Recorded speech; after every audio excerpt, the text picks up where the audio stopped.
The Curse of Oak Island. Team finds silver and gold medals and an artifact that could date back to 12th century.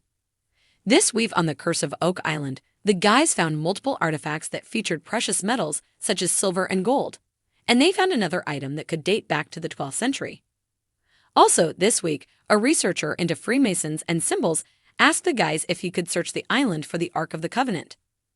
The archaeologists came up winners this week. Jamie Cuba found a piece that was 90% silver. The hand-forged piece was likely part of a decorative tassel. The high silver content meant this was technically classed as actual treasure. Archaeologist Laird Niven admitted that in 40 years he had never found anything like it. So far, the guys don't know how old it is or where it came from, but last night, that didn't matter, they finally had treasure. On the same day, Jamie also uncovered a copper button gilded with a thin layer of gold. Archaeometallurgist Emma Culligan had more info about this one. She said it was likely an 18th century British artifact and probably belonged to a naval officer or someone of equally high standing. Emma was also on hand to examine another Lot 5 artifact recovered last week by Helen Sheldon. And this large hand-wrought iron spike threw up quite a surprise. Emma claimed that the high sulfur content and lack of manganese combined with the purity of the iron meant it likely dated back to the 1100s to the 1300s. Once again, the 13th century time frame keeps popping up. The object is a bit mysterious because they don't know its function. It's too thin to be a nail, and it's not a file, so more study is needed. All these items were found buried in the stone foundation on Lot 5. Icon and symbol expert says the Ark of the Covenant is buried on Oak Island. Meanwhile, the guys welcomed researcher John Edwards into the war room, who presented them with his theory that the Ark of the Covenant is buried on the island. John has been studying ancient symbols and icons for many years and has recently turned his attention to deciphering a Masonic code he found in 2 books from the 18th and 19th centuries. John believed these 2 books, which reference Daniel Dyson and John Eason, 2 of the first Freemasons in Nova Scotia, contain references to Oak Island and the Ark of the Covenant. One of the books includes a doodle of what John believes could be the Ark, and another page appears to feature a hand-drawn map of Oak Island, complete with the lots marked out.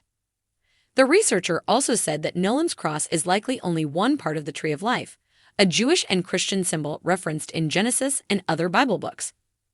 The researcher suggested that a monument of such magnitude would have only been built to signify the location of an artifact of great significance, such as the Ark of the Covenant. Researcher and Oak Island team will hunt for the Ark of the Covenant. John asked for permission to study Nolan's cross to see if his theory was correct and told the guys he could find them an X to dig. He superimposed Nolan's cross onto the Tree of Life symbol and said he wanted to search for boulders or other markings to prove the cross was part of the more complex ladder symbol. Marty Lagina and Tom Nolan told him to go for it. We should get some results next week. It was a crisp morning on Oak Island, and the sun filtered through the mist like golden fingers stretching across the Atlantic. The air buzzed with anticipation as the team gathered around the newest borehole site near the garden shaft, a location that had seen increased attention in recent weeks after a series of anomalies triggered their deepest hopes.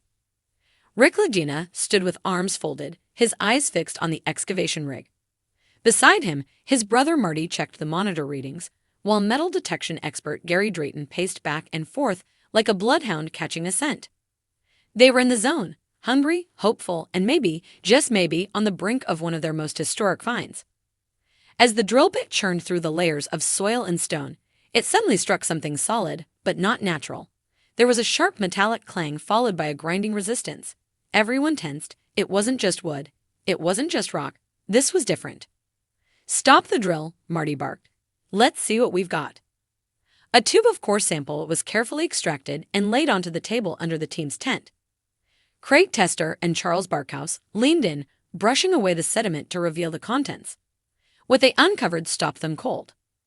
Nestled within the muck were specks, no actual shavings, of silver and gold metals.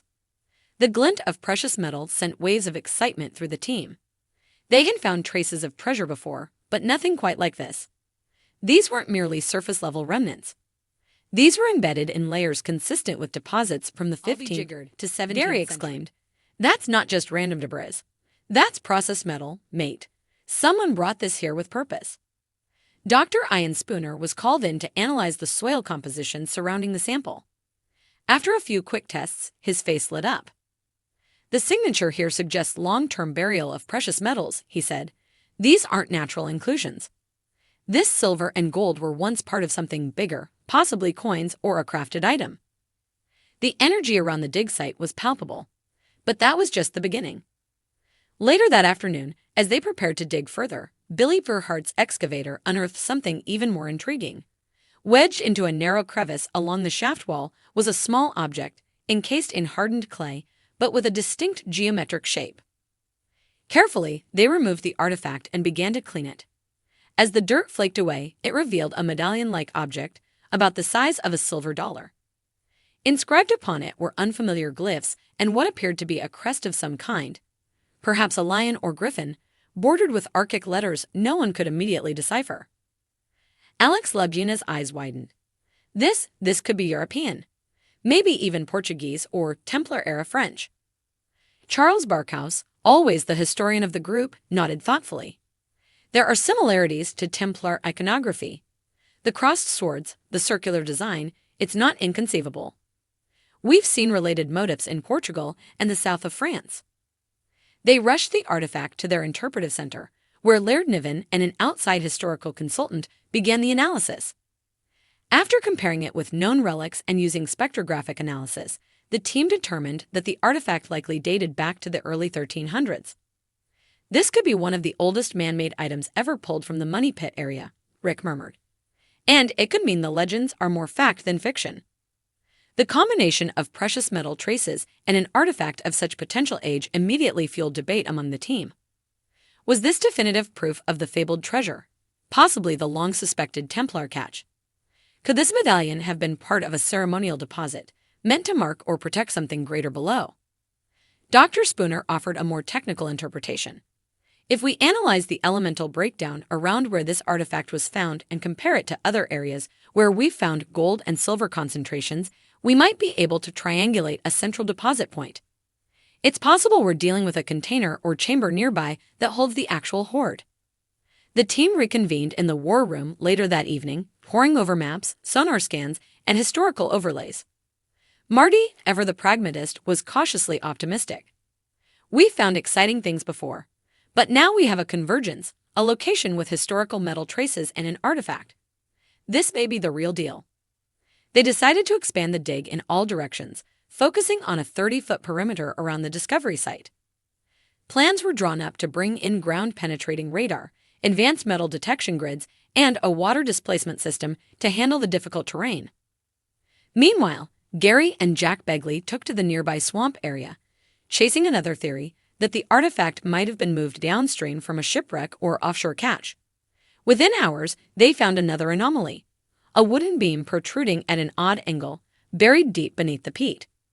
Pulling it out, they noticed iron spikes, corroded but unmistakably old. Ship timber, possibly pre-Columbian. The pieces of the puzzle were coming together: gold and silver, an ancient artifact, a potential ship connection, and now more motivation than ever to press forward. As night fell over Oak Island, the team stood silently by the dig site, the medallion placed carefully in a protective case and stored under lock and key. The stars above twinkled like ancient eyes, watching as the modern-day treasure hunters closed in on secrets buried centuries ago.